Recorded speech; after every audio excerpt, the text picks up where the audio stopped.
Bienvenue au Capitole, salle exploitée, vous le savez, par la Cinémathèque suisse, enfin je crois que tout le monde le sait ici, pour cette avant-première du film Samir, du film de Samir, Iraqi Odyssey, qui est en fait une véritable première, parce que vous allez être les premiers à voir la version française du film, c'est-à-dire où la voix du cinéaste, qui nous raconte toute cette histoire, son histoire, est dite en français. Donc c'est une véritable première ce soir pour ce film qui sortira demain dans les salles de Suisse romande. Et en effet, je suis très heureux d'accueillir ce cinéaste, à la fois né en Irak et pourtant extrêmement zurichois. Pour ceux qui ne le connaîtraient pas, je rappelle qu'il a été l'un des cinéastes les plus importants de la scène de Zuri Brent, du moment des révoltes zurichoises, avec Morlov, un film qui avait bouleversé et en même temps étonné les journées de Soleure, où personne ne comprenait quel était ce film à la fois drôle, étrange, tourné en vidéo. C'est un homme qui a tourné Filou, qui a tourné des fictions, qui a tourné des téléfilms, qui a tourné des Tatortes, pour ceux qui connaissent la série, qui a beaucoup travaillé en Allemagne, mais qui a aussi mis en scène des spectacles de théâtre expérimentaux, qui a été chroniqueur important dans des journaux suisses alémaniques, notamment pendant l'intervention américaine en Irak. Bref, quelqu'un qui a toujours été très présent sur la scène helvétique et qui a signé, parce que j'aimerais le rappeler ici, un film qui pour moi est fondamental dans notre histoire, parce que c'est le film le plus important qui raconte la question de l'identité en Suisse, qui s'appelle Babylone 2. Et si vous ne l'avez jamais vu, je vous le recommande vivement. Babylone 2 est un film essentiel pour, au fond, nous comprendre.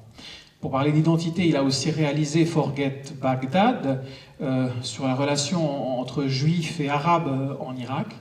Et il nous revient avec cette véritable odyssée, parce que je crois que le film et son tournage en est une, tout en étant le récit d'une odyssée, celui d'une famille, la sienne. J'ai le plaisir d'accueillir Samir.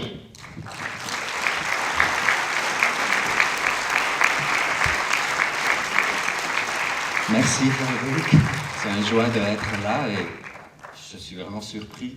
J'étais choqué cet après-midi avec cette grande vide et voilà, il y a du monde. Merci beaucoup pour venir. Est-ce qu'il y a quelque chose que tu veux nous dire avant la projection ?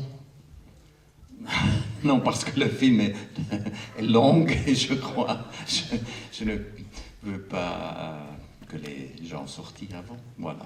D'accord. Donc, par contre, vous restez tous à la fin, hein, parce que, évidemment, Samir va revenir à la fin et on va dialoguer autour de ce film. Et vous êtes bien entendu évidemment invités aussi à poser des questions. Donc, on se retrouve tout à l'heure. Merci beaucoup. Merci Samir. Merci à toi. Merci d'être là. À tout à l'heure. Mesdames et messieurs, Samir.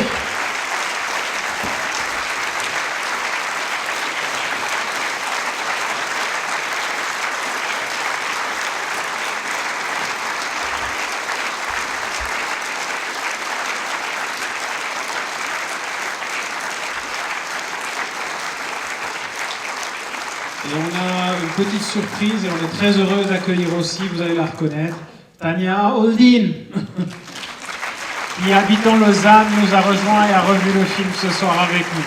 Bienvenue.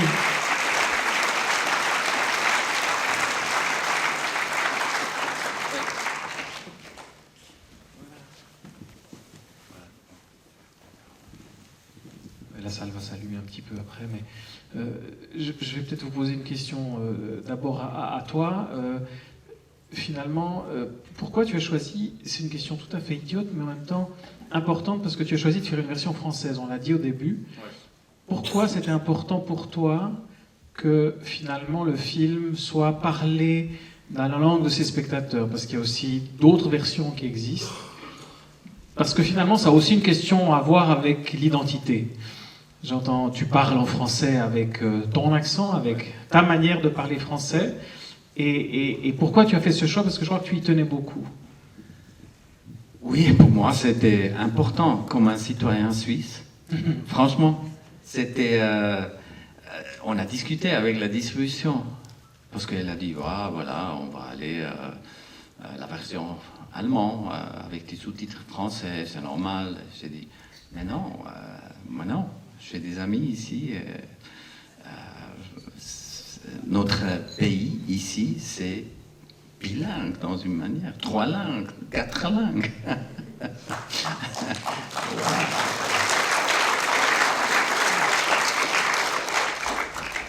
Aussi pour présenter moi-même assez bien intégré, non? Permettez-moi de vous poser une question à vous, Tania, parce que vous avez, je crois que c'est la deuxième fois que vous voyez le film, ou bien c'est la première fois forcément que vous voyez la version française, mais quelle est votre sensation en revoyant le film maintenant par rapport à ce film qui évoque l'histoire de votre famille, votre histoire, vous y êtes dedans? Oui, c'est toujours différent. Chaque fois, on voit une autre chose. Et je trouve c'était bien, on a fait ce film pour nous aussi, pour rencontrer toute la famille. On n'a pas vu avant. C'est, oui, très émotionnel aussi. Le film a pris énormément de temps à être tourné. Enfin, peut-être parce que quand même, à un moment donné, donc tu tournes Forget Baghdad, dont on voit un extrait ici, et tu te décides à te lancer dans cette odyssée, parce que finalement, tu parles d'une odyssée, parce que c'est vrai que symboliquement le film en est une odyssée sans fin. En même temps, le tournage lui-même a été une odyssée. Donc, qu'est-ce qui a été au fond le déclic pour toi de te lancer dans cette aventure? Oui, c'était 2 raisons. Une, c'était assez facile. Quand j'ai tourné l'autre film sur les Juifs irakiens, j'étais en Israël sur des conditions un peu politiquement difficiles parce que j'étais toujours poussé par le secret service et tout ça. C'était, à la fin, je n'étais plus capable d'aller en Israël pour finir le film. Alors, et c'était une folie dans une manière de faire ce film-là. Et je me pense, tous les jours, j'ai dit à moi-même, pourquoi tu fais ça? Parce que ces gens-là, dans le film, tous ces anciens communistes juifs irakiens, c'était la même génération que mes oncles et mes tantes. Et à ce moment-là, c'était assez clair que je dois honorer ne pas seulement un segment particulier, je dois retourner aussi à ma racine dans une manière. Pourquoi je suis capable de rentrer dans un pays ennemi et de faire un film pour des anciens camarades de mes oncles et tantes et ne pas faire un film sur nous-mêmes dans une manière. Voilà. Et l'autrement, ce film-là, c'était fini tout de suite avant la dernière guerre, le 2003. Et à ce moment-là, j'étais surpris et choqué comment ces stéréotypes et clichés a commencé et augmenté plus qu'avant. Et c'était assez clair pour moi que je dois faire quelque chose. Et c'était naturel, et comme ma cousine a dit, j'étais obligé de faire, parce que nous, les enfants de ces générations-là, on ne sait rien du tout. Franchement, c'était vraiment difficile pour nous de comprendre qu'est-ce qui s'est passé. Seulement pour donner une petite anecdote, ma petite sœur, elle était toujours fâchée avec moi parce que je n'ai pas beaucoup de temps pour être avec elle. À cause de mon travail, je suis toujours ailleurs et tout ça. Et elle a détesté mon style de vivre dans une manière parce qu'elle n'a pas compris que ce que je fais. Alors quand elle a venu dans la première de ce film, et elle a commencé vraiment à pleurer dur. Elle était très émouvée et elle m'a dit, tu sais, enfin, tu as donné à toutes ces petites pièces de puzzle de notre famille une image complète. Alors enfin, j'ai compris qu'est-ce qui s'est passé dans mon vie. Et c'était très beau. Et depuis ce temps-là, elle est très gentille avec moi. Et oui, je crois que ça c'est une raison. Certainement, des autres gens, on va aller à la psychanalyse, et 10 ans sur le sofa de quelqu'un, et moi j'ai décidé de rentrer dans ma famille. Une thérapie de groupe. Thérapie de groupe, voilà.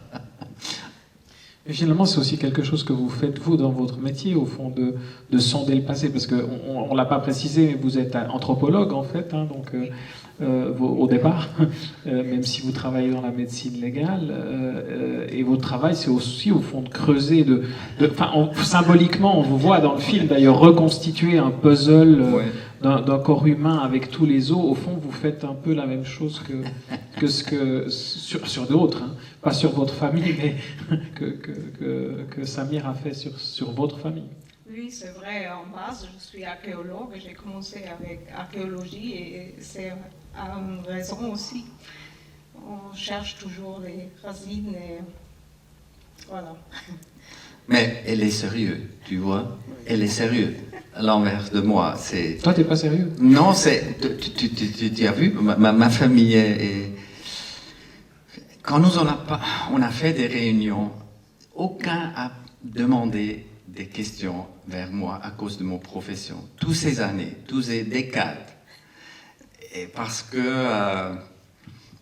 tu sais, tu as vu, ils aiment bien le cinéma, la littérature, la musique et tout ça, mais ils ont tous des gens bien éduqués, des ingénieurs, des juges, des comme ça. Alors, quelqu'un qui est cinéaste, il n'est pas vraiment sérieux dans les pays arabes. Ils sont avec des metteurs en scène, toujours avec...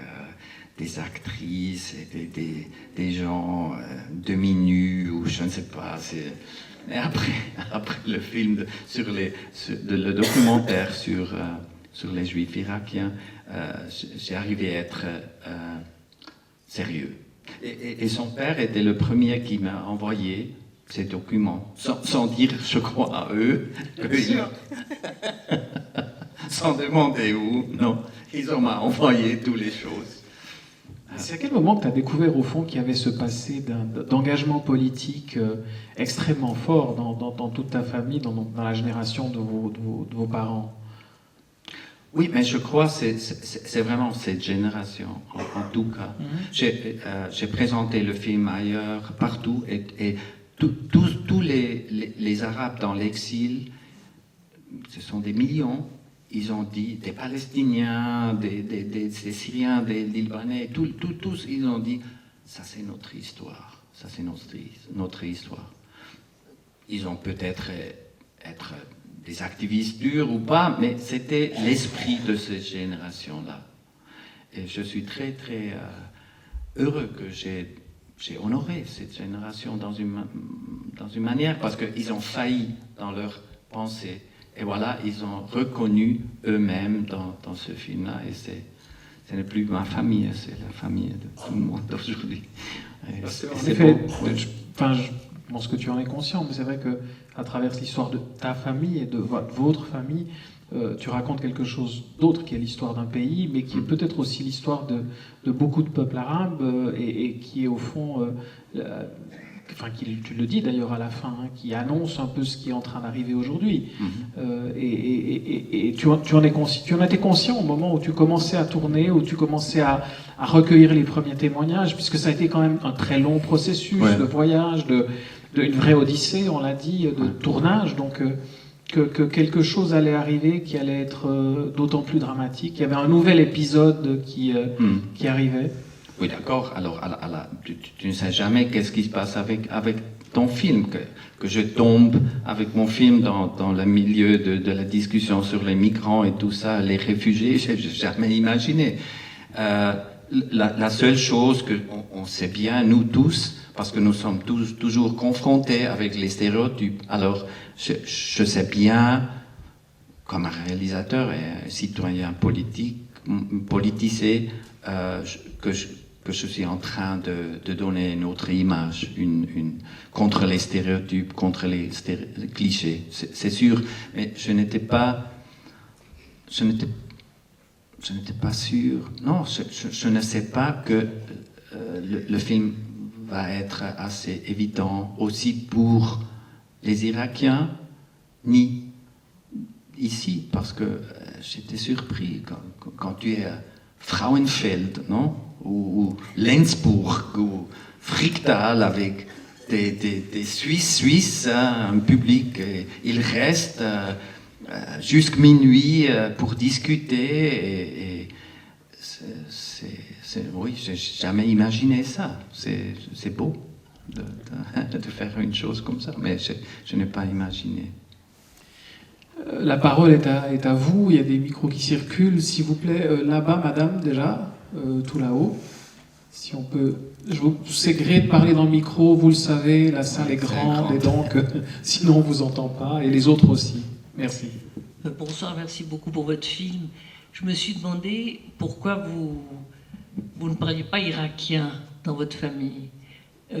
Parce que la question de la langue m'a tracassée, puis aussi mon ascendant un peu arménien, et c'est une manière de garder le lien aussi. En particulier Jamal, qui à la fin parle en anglais. Oui. Mais vous avez noté qu'à Moscou, quand j'ai tourné dehors de cette conversation, il a parlé toujours irakien avec moi. C'est la scène finale, c'était. Enfin, oui, le fin, c'est vraiment à cause d'accueillir tous les autres qui ne parlent pas vraiment arabe ou qui ne sont capables de parler éloquent dans leur langue. Alors les jeunes, la troisième génération, c'est vraiment difficile. Et alors, Ton frère? Oui, en exemple, mon frère qui est né, oui, ton frère aussi, qui est né en Suisse, et voilà, il ne parle plus arabe. Il comprend, mais il ne parle pas. Et à cause de ça, on a décidé à la fin. Mais quand vous avez écouté bien, vous avez noté qu'il y a toujours entre les Anglais. Et à cause de Jamal, c'était une autre histoire. C'était. Vous avez noté, lui, il est un mec, oui, têtu et clair et rigide politiquement et assez profond. Dans toutes les conversations, quand j'ai commencé à enregistrer, j'ai toujours demandé dans quelle langue. C'était plutôt rhétorique, dans quelle langue on va parler. Parce que, en exemple, Sabah, il a commencé à parler en bon arabe, Fusha. Et à la fin, quand il a perdu son veste et tout la cravate et tout ça, il a perdu aussi le bon arabe. Il a parlé avec moi seulement en lahja arabie. Et avec Jamal, c'était le contraire. Je demandais alors rhétoriquement dans quelle langue on va parler, en arabe, et lui, il a tout de suite m'a dit, devant la caméra, je parle anglais. J'étais surpris. Et pourquoi? Je veux tout le monde me compris. Alors vous voyez, ce n'est pas la décision de parler dans son langue ou dans la langue pour la conversation, c'était aussi une statement, comment tu dis? Une décision Une politique. décision Enfin, politique, une oui, dans affirmation. une affirmation. Comme je dis, Sabah a commencé à parler dans cette manière très, très nadjafien, de parler un peu, une métissage de dialecte irakien avec des mots fusha, de bon arabe et tout ça. Ça, c'est très chia du sud, des hommes honorables. Et voilà, à la fin, comme j'ai dit, il a perdu, il a oublié. Et voilà, alors la langue dans les détails, ça représente aussi beaucoup notre situation, dans une manière. C'est juste. Merci. Autre question? S'il vous plaît. Quand même. Oui. Là, juste J'espérais derrière, les juste gens derrière, ne sont madame. pas assez timides comme dans Non, la non. Suisse allemande. Non, non, en Suisse romande, ils sont actifs. Actifs. Bonjour. Votre film est absolument bouleversant et je salue votre œuvre. Pourtant, on est là pour discuter et voir s'il y a des critiques. Moi, j'aurais une critique en ce sens que j'ai pas senti d'arbre ou d'axe dans tout votre film qui nous amène en fait à la fin. Et j'ai trouvé que la fin était un peu longue. Vous auriez pu... bon, vous êtes moyen-oriental. On sentait un peu la romance de la chanteuse qu'on a entendue dans le film. Mais je pense que le film aurait gagné en condensant un petit peu. Maintenant, une autre chose, vous me permettrez peut-être, votre famille a un peu éclaté partout. Et on voit actuellement, l'Irak, il explose aussi partout. Et je me demande si ça ne symbolise pas, si la vie de votre famille ne symbolise pas l'actualité de l'Irak, qui ne trouve pas d'identité, de point de repère pour reconstruire quelque chose. Voilà. Oui, mais ça c'est toujours difficile à faire. Comme moi, je ne fais pas des films de reportage pour le télé qui réagit tout de suite de le quotidien. Oui, j'étais dans une situation très difficile parce que quand j'ai terminé le film, j'étais en train de terminer le film et dans le même temps, le Daesh, le IS, L'État islamique, comme on dit ici. oui, ils ont occupé Mossoul et tout ça, et j'étais très très déprimé dans une manière parce que j'ai pensé c'est quoi cette nostalgie que je célèbre et tout ça.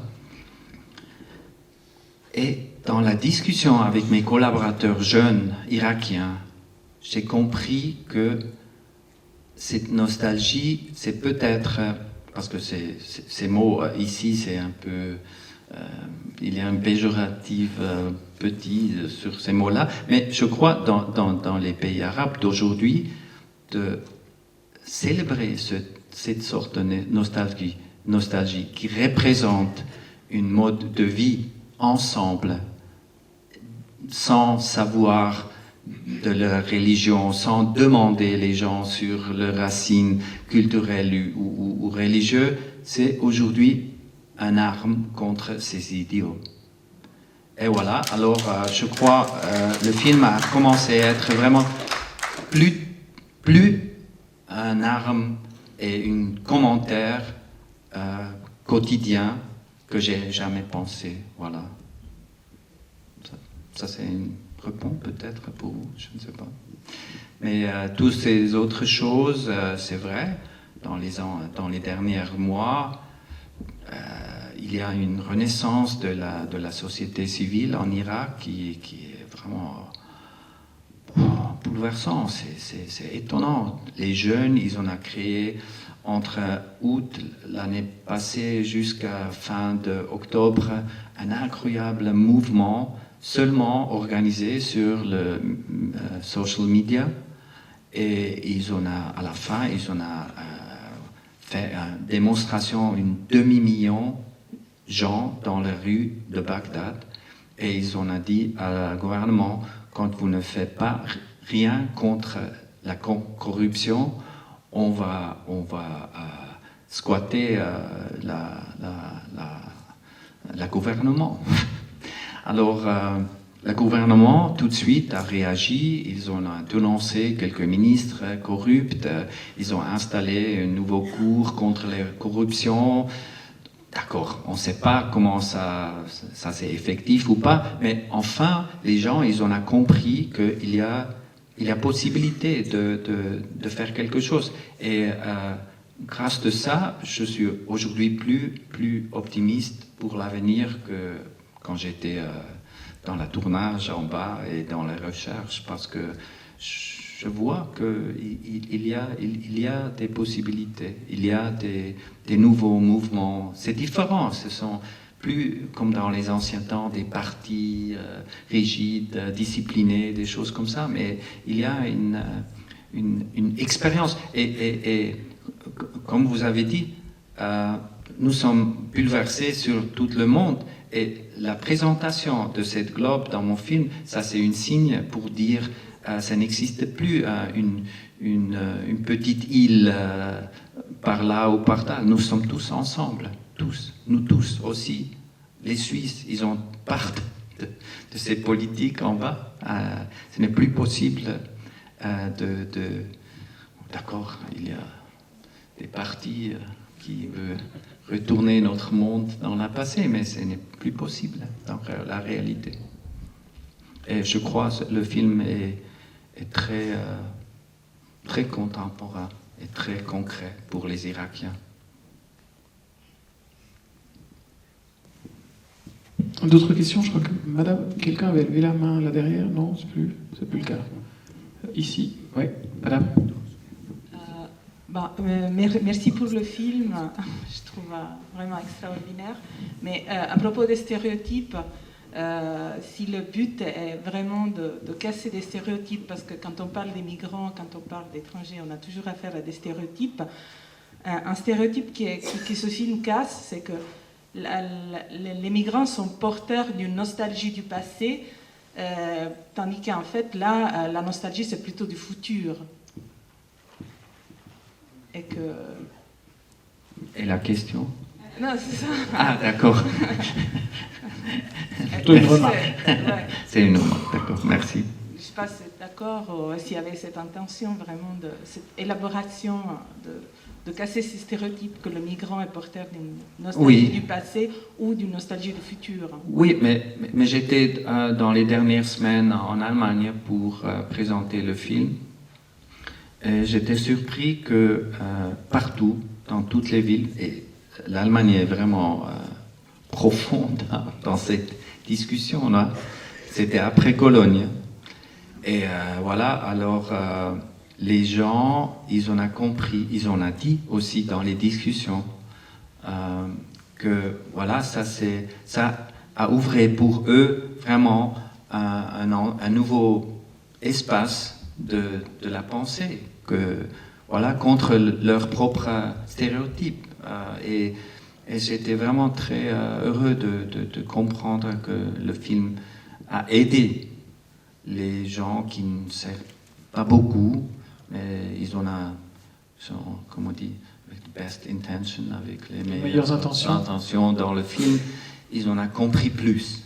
Et c'était très beau d'être là. Autre question?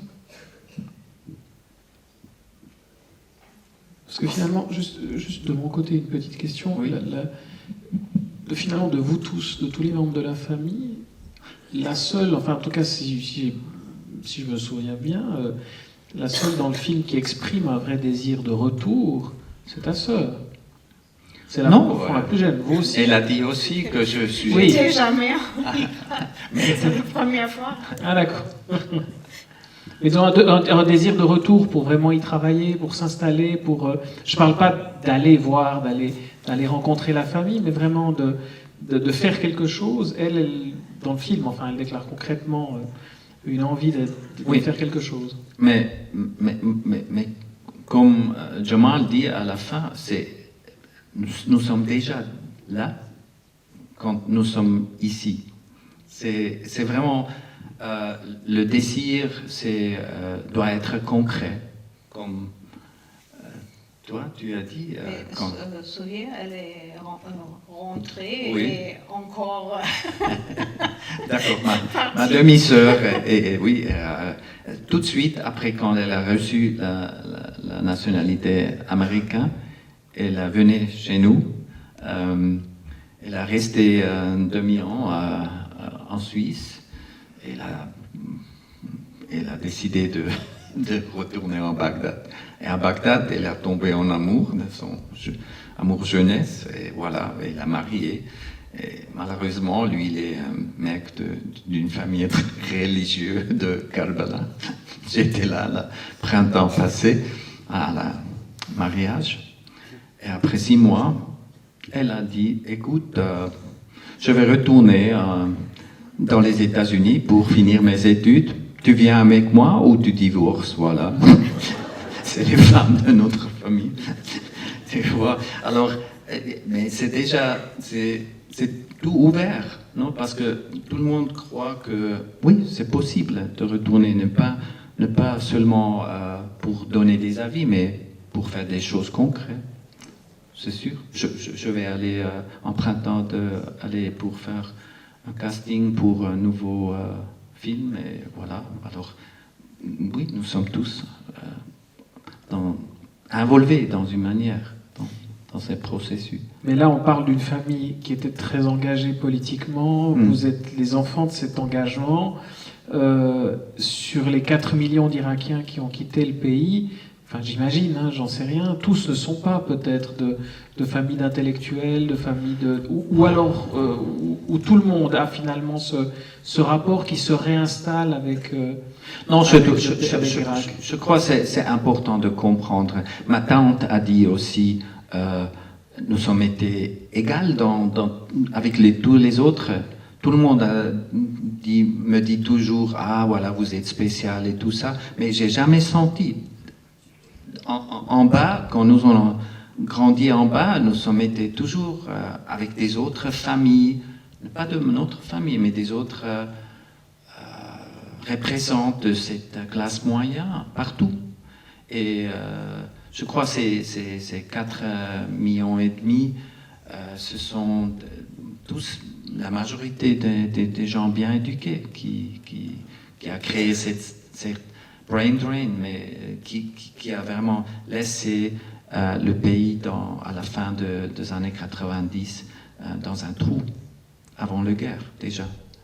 Et après la guerre, d'accord, aujourd'hui c'est vraiment le pays dans une sorte de reconstruction.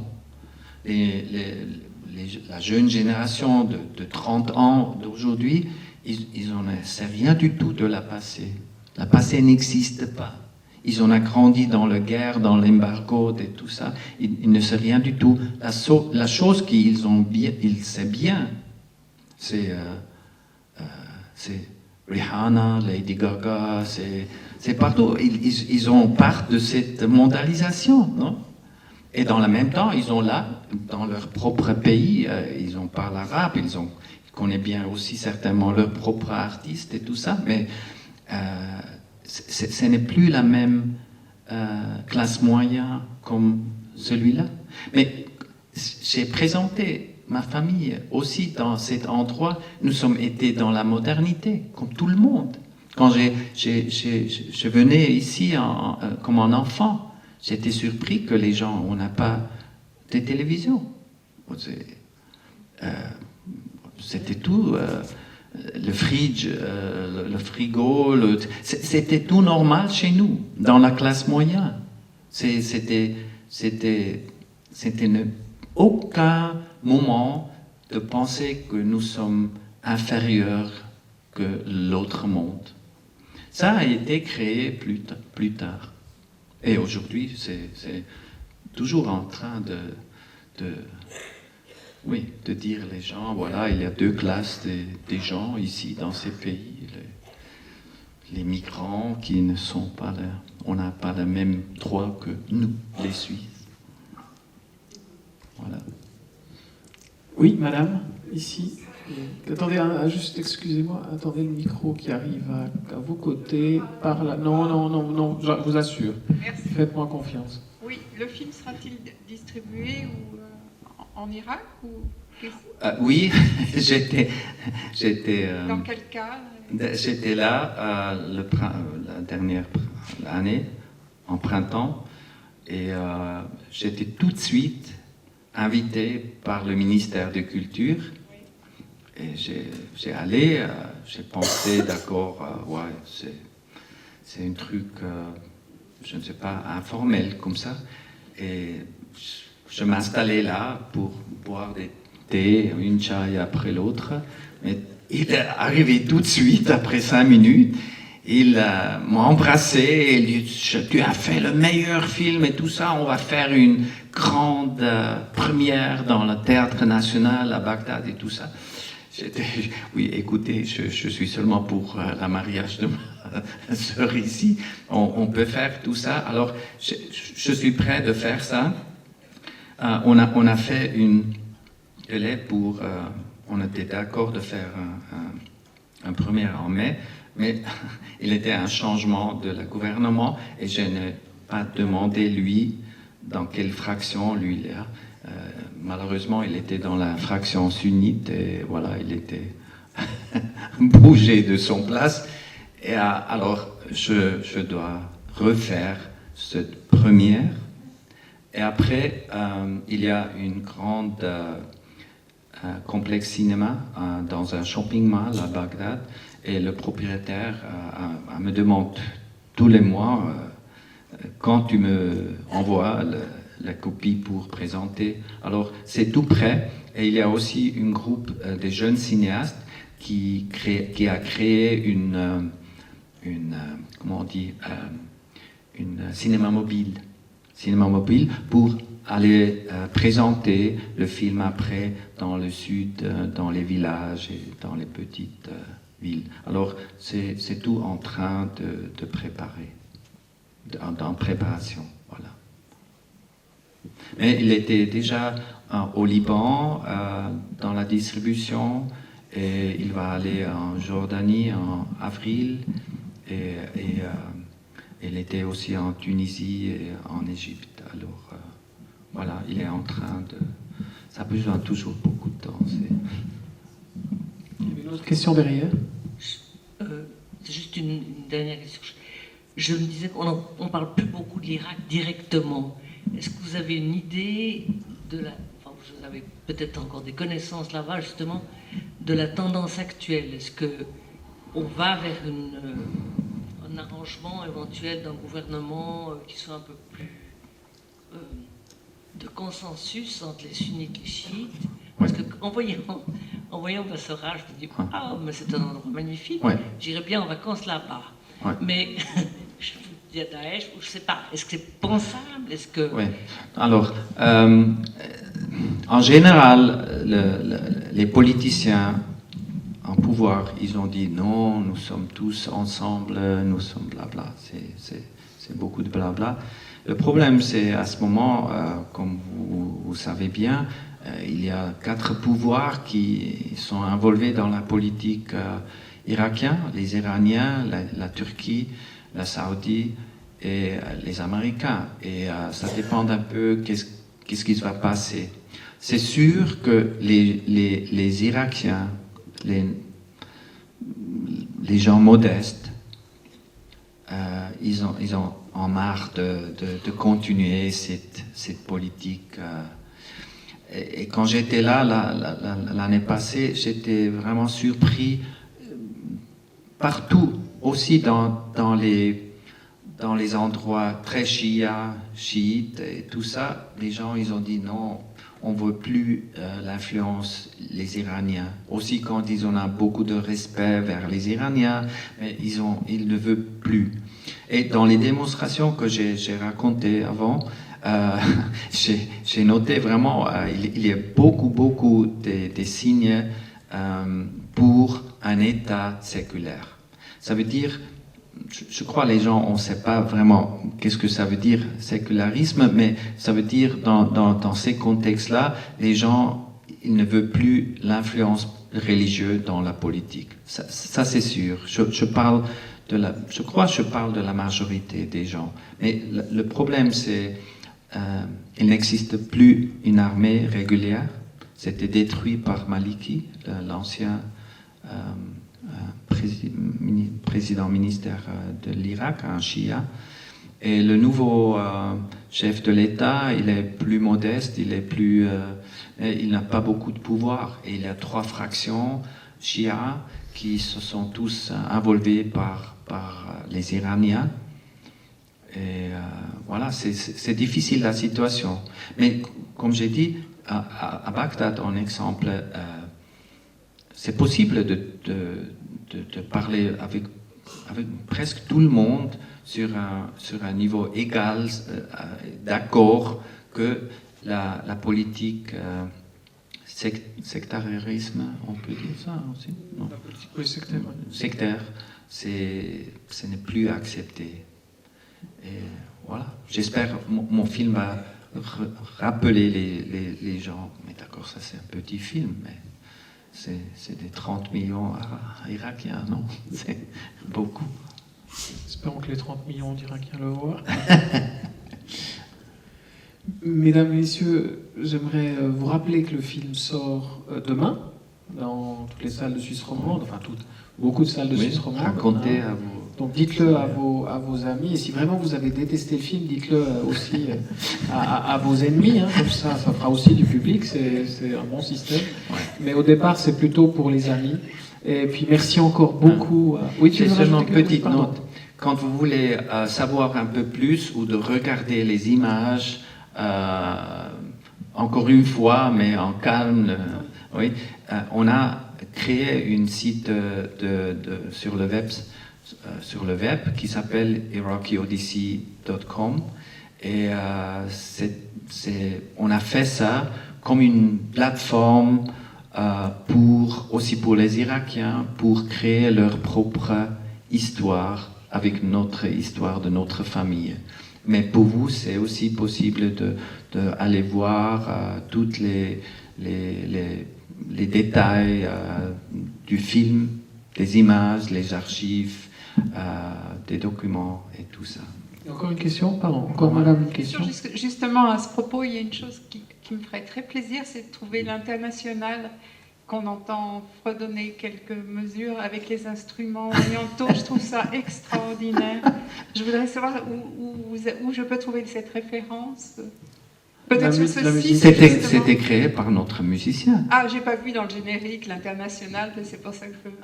Mais ce sera sur le site. Oui, mais j'ai appris aussi l'hymne français, à l'américain. J'étais pas sensible, mais... Alors, je vous avais noté. Donc il faut prévoir des téléchargements MP3 sur irakiodyssey.com. Voilà. Merci à vous. Un grand merci à vous, Tania, Samir. Merci d'être venus et bon vent au film surtout. Merci.